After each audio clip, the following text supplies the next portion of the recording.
What's up, ladies and gentlemen? My name is Trackz, and today I am here today to celebrate a momentous occasion. I will be interviewing someone who I love dearly, and you know what?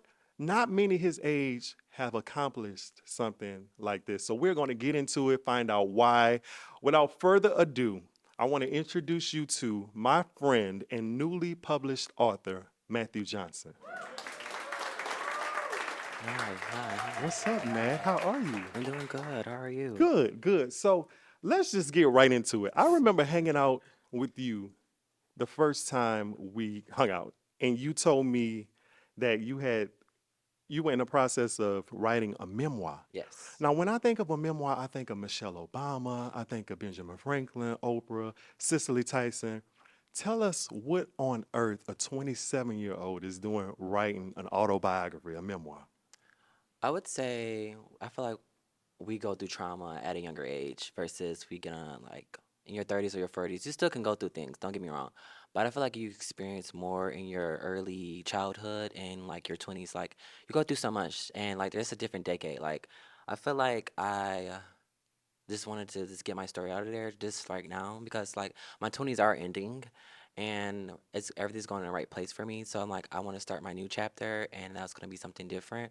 And I want to close this out and forgive myself and move on. I love that. And you know what? As I started to read it, I was reading about some of the hardships, some of the self discovery, some of the family, some of the traumas. And I was like, this was all before the age of 18. So I understood instantly, like, why you had such a story to tell. Now, were you always a writer, or did you just feel like it was your time to tell your story? I would say I was used to write fictional stories. Like I used to write like superheroes about witches and stuff. That was like my go-to and my outlet when I was younger because I really wasn't outside. I was really in the house by myself. Like I'm a lonely wolf. Like I like to be by myself. Like that's my peace. Right. And I didn't. I stopped writing for a long time, like until I got like out of school and I was like adult. Like this 2021, I want to say I want to start writing again and feeling the atmosphere of it. Sorry, Yeah. a little hot.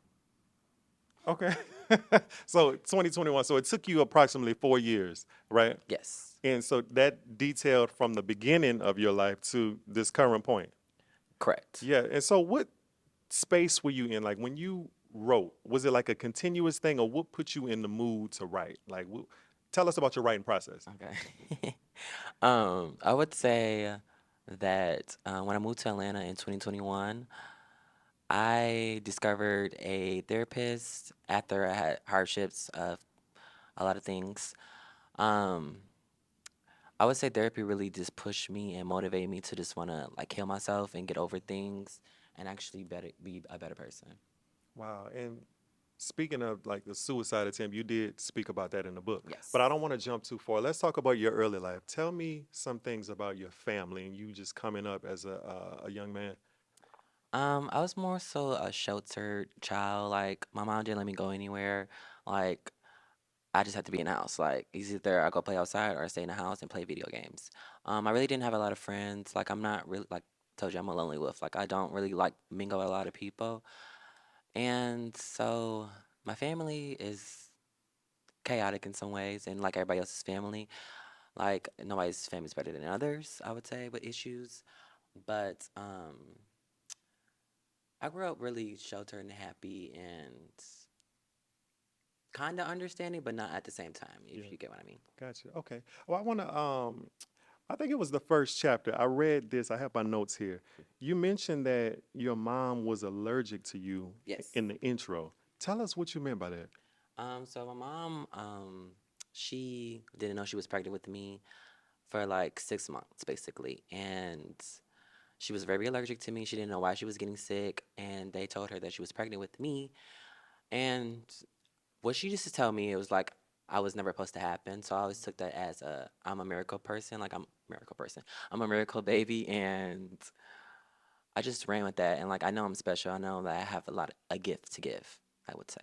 That you are. I agree. And Thank how you. do you think she feels about, well, I'm sure you've told her. How does she feel about you writing a book and just kind of telling your story?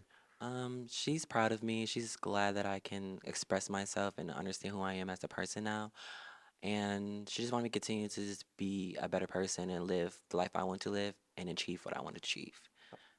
I love that. As a child, another thing you talked about in the book was being taken advantage of, Yes. being abused. Yes. A lot of people in the queer community go through that coming up. What made you want to put that into into your story, and how do you think the people who don't know that about you will feel once they read that? Um, I feel like we all do go through it. We just don't talk about it enough, or like we forget that it even happened to us when we were younger. I think my first experience with ever being molested was like in daycare, and I don't remember it like fully, like what happened. Like I was just blocked it out. So when my mom took me out of daycare, it was just I didn't know why. I was just out of daycare, and I ended up just staying at my aunt's house for like when my mom was at work or something. And it's just a tough situation that people go through, and it's hard to talk about it sometimes because you don't want to. But if you get the opportunity to do it, let it go, heal yourself, and allow yourself to just grow from that experience because it's not gonna keep you in that forever space. Like if you just let that go, you could be fine. I love that. I want to point out to me, you were very brave and courageous because a lot Yeah, of people, thank you. especially in the black community, we kind of put things under the rug and not really talk about stuff like that. Just detailing that another thing that I wrote down in chapter one, you said I allowed people to do anything to me when I was 6 or 7 years old. I didn't have a say so or even told anyone to stop. I didn't use the voice I had. Do you feel like those people will read your book? And how do you think their response would be? Um, Are you worried about that at all? I don't like. I'm in a tiffy about it because honestly, I'm opening myself up. Obviously, like the book is just detailed down Hmm. and with everything that I ever went through, and honestly, don't care what they think. Honestly, because like this is not about them. It's about me and what I had to go through and what I had to deal with, and I'm ready to move on and live that different life. Like I don't care anymore about somebody else's opinion. Whoever my book finds is for them. It's not for everybody. It's not going to be for everybody. And I understand that, but I'm not scared. I like So that. whatever comes after, it just comes after. At least I have this book out, and I said what I had to say, and you take it or leave it. That's true. So it's just like a healing process for you. Absolutely. Yeah, the one thing I love about it is that the people who know you will enjoy getting to know more about you, but the people who don't know you and just are going to get it, I feel like they can relate. It's a lot of relatable stuff that a lot of people go through. So I like that. Tell me about these men as we progress in the story. I mean, are you attracted to? Do you have like a Sagittarius magnet Oh my or what? Like gosh, I'm what? so terrible at how many What? Sagittarius I have. So many Sagittarius one, Sagittarius two. Talk I have a about good five of them. it's five altogether. That's Yes. crazy. Talk about you discovering who you are and just getting into the process of dating men. Um, I would say my first experience when I was young with a friend of mine, a childhood friend. Like I was like introduced to it rather than me coming into it on my own. Um, so I always like the boys. Like, don't get me wrong. Like, I love the boys. Like, I think they're fine. I think they're handsome. I think like it just helps me who I want to be. Although if I did like had any that like took an advantage of, I wouldn't probably know if I really like the boys or not. Hmm. But I don't know. Like now that I'm older, like I won't mind having a girlfriend, but I don't want. That's not my like thing for Slow real, for down. real. But you know, but when it comes to men, I first had a guy that I was really serious about when I was in my junior year of high school. And we were together, we had issues, and it just was a toxic situation. And I'm getting scars, I'm getting scars. Very abusive and toxic. Mm, So, but I was young, and I didn't know what the hell I was doing. Like, hmm. who told me to get in a relationship at the Right. young age? Like, I don't know. But me dating now, I feel like I know what I want and I know what type of person I'm looking for. And I have to understand that about me and stop trying to fulfill my needs in somebody else when they don't have that quality in them. So right now I'm single. I'm not looking for nobody right now. Like if it comes, it comes. I want somebody not to lust over me. I'd rather be in somebody that wants to love me emotionally, physically. I want that. So if you're not looking for that, I don't want you. I, Okay? lo- I love that. And I feel like you went through your share of situations A to lot. shape you into this person that you are today. Yes. I would say so. The book is definitely detailed about man. I'm not even gonna hold you guys like it's Yes. literally about man, but that's part of my life, honestly. Like they're my trauma responses, so answers, whatever. But Right, right. So as we continue to read on in the book, it's a lot of ups, it's a lot of downs, it's a lot of your trajectory from going to from your high school, going to college, going to Atlanta, going back to New York. What was the hardest thing about writing, or was there anything in particular that was hard to kind of relive as you were writing? um, I feel like I took a break from writing my book because it was like a lot, and I was just like transitioning back into moving back to New York. So like it took me a little like I was in a funk. Like I was having writer's block. I didn't want to write anything. I didn't want to talk about anything. Um, I would say the most difficult thing was to relive would be talking about my experience with sexual assault and in college and middle school and high school. So like it's 3 times, and that's what I mean when I say I just allow people to just take advantage of me and not speak up for myself. I mean, I was skinny, like I was a twig, like I was never big. I was like I just had a big head and I had a vitamin voice. Like it was just like I don't know. But to relive the college experience one was kind of tough because it is unfortunate that I don't remember the whole thing or like got too blacked out to where I couldn't remember what somebody was doing to me. So like it's a toughie, but right now I feel fine. I've been back to DC, like I feel comfortable. I haven't seen them, so I'm not trying to see them. So Right. I'm okay now. So I'm not gonna lie, it was hard to read some of that. I'm telling you, it's really a good read. And as you continue to read the book, you kind of understand like why a 27-year-old is saying, "Hey, it's time. I can write about my life. I've gone through so many situations to where I can write a memoir about my life." Now, you mentioned going back to New York. One of yes. the things you put in the book when you did go back to New York was when you were back with your mom and you got put out with your sister. Oh, that was Was that earlier on? yeah, that's really early on. Like Okay. that was like when I was had to be 20. Like I had to be 20 or 19. It was back when I moved from DC after I got sexually assaulted. So it was after that After that, when I got kicked out of my mom's house. Um, talk what about did I that, say to that? and I want to know. What did I say to that? I can't remember. You know what I want to know? I want to know how your mom is gonna, because there was one part about her. Is it her ex-husband? Yes, he's gone. He's gone, and Absolutely. that was a big part of why you were kicked out, right? Yes. As she reads that, how do you think she's gonna feel about that? I mean, what I said was the truth. Yeah. And I showed my mom some parts of my book. I didn't tell her the whole thing of what I Hmm. was talking Hmm. about. She just told me just don't embarrass the family. And I don't feel like I have. I feel like I just spoke what I had to speak. And if you resonate, if you don't, I'm sorry, but this is what I went through. So I personally don't care if she did or not. Yeah, no, that's good. I mean, I love her down, but don't yeah, get me wrong. right. But as an adult, you have the right to tell your story, and I think you did it really well.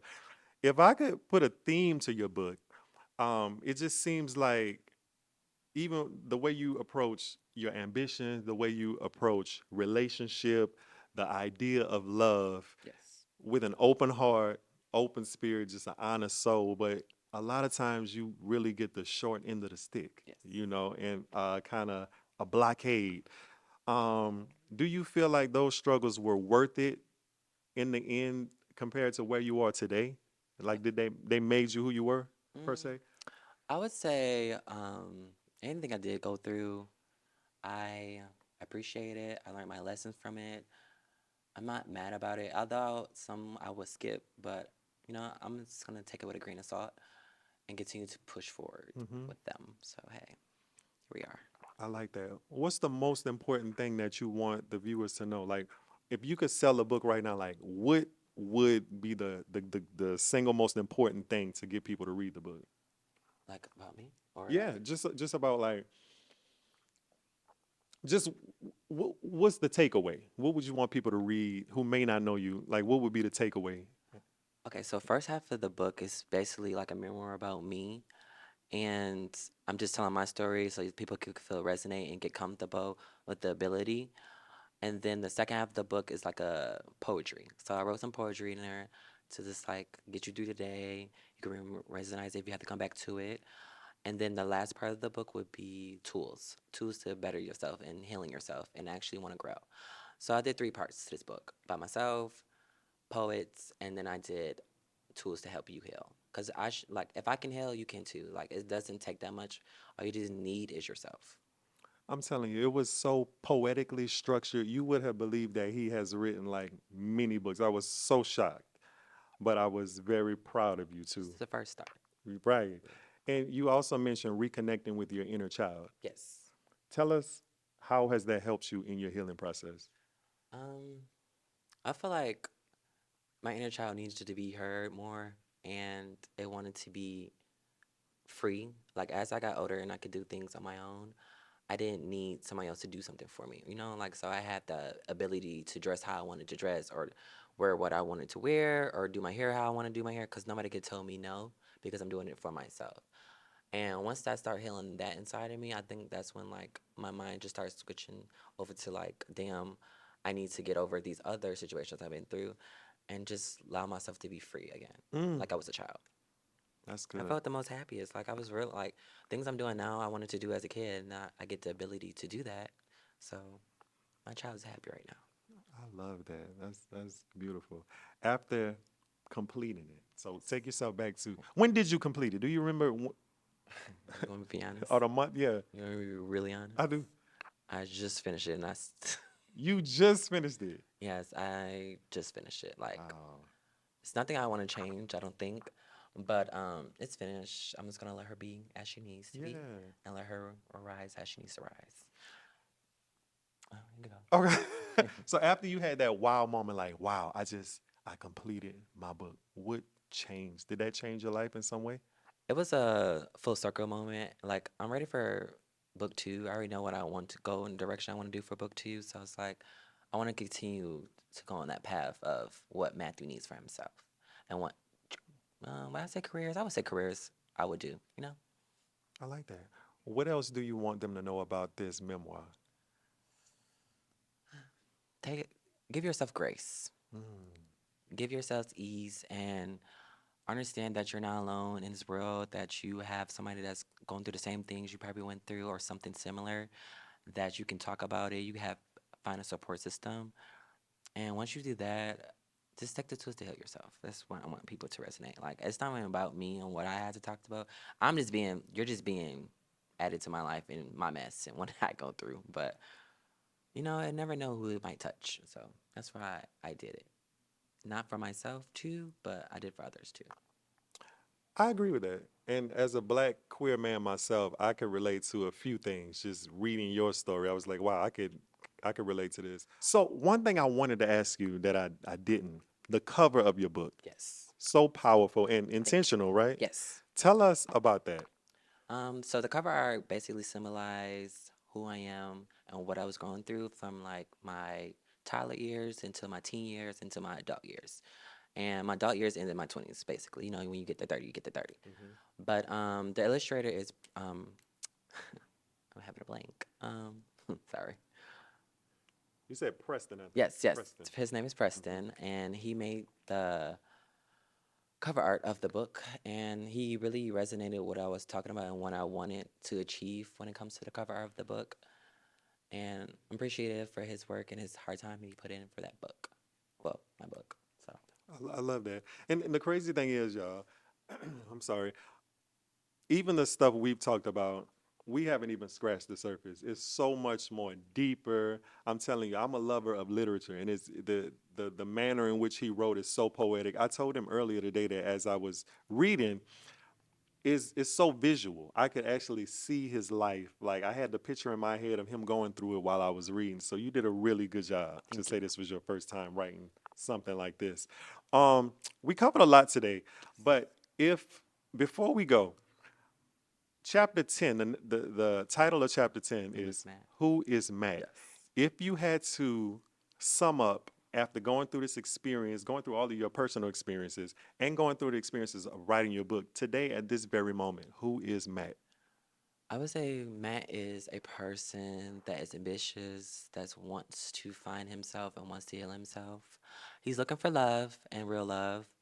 I'm a lover, so like I believe love comes in many ways when it comes to friendships, family, relationships. It doesn't matter. Like I ride hard for love, and that's what this book's really symbolize me. And like I after I read the book, actually, it's not just about me breaking up with people. Or it's not just about me saying this person hurt me. Like I genuinely wanted to connect with people, and it just didn't resonate with them, and it left me with some broken hearts and some sad times and some sad days. But me sitting here in front of y'all, talking to y'all about what I'm going through or what I've been through, I'm okay with who I am, and I know who I am. So take it or leave it.